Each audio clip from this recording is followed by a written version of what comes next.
شروع اللہ کے نام سے جو بڑا مہربان نہایت رحم والا ہے۔ الف لام میم۔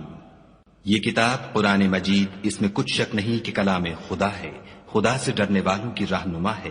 جو غیب پر ایمان لاتے اور آداب کے ساتھ نماز پڑھتے اور جو کچھ ہم نے ان کو عطا فرمایا ہے اس میں سے خرچ کرتے ہیں، اور جو کتاب اے محمد صلی اللہ علیہ وآلہ وسلم تم پر نازل ہوئی اور جو کتابیں تم سے پہلے پیغمبروں پر نازل ہوئیں سب پر ایمان لاتے اور آخرت کا یقین رکھتے ہیں، یہی لوگ اپنے پروردگار کی طرف سے ہدایت پر ہیں اور یہی نجات پانے والے ہیں۔ جو لوگ کافر ہیں انہیں تم نصیحت کرو یا نہ کرو ان کے لیے برابر ہے، وہ ایمان نہیں لانے کے۔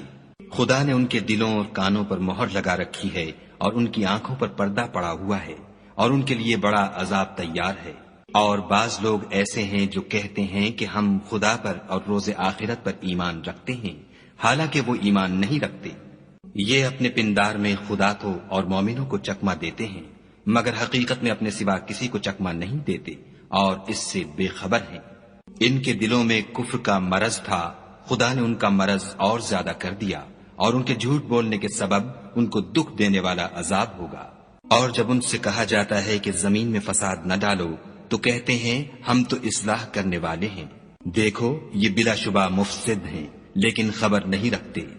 اور جب ان سے کہا جاتا ہے کہ جس طرح اور لوگ ایمان لے آئے تم بھی ایمان لے آؤ تو کہتے ہیں بھلا جس طرح بے وقوف ایمان لے آئے ہیں اسی طرح ہم بھی ایمان لے آئیں، سن لو کہ یہی بے وقوف ہیں لیکن نہیں جانتے۔ اور یہ لوگ جب مومنوں سے ملتے ہیں تو کہتے ہیں کہ ہم ایمان لے آئے ہیں، اور جب اپنے شیطانوں میں جاتے ہیں تو ان سے کہتے ہیں کہ ہم تمہارے ساتھ ہیں،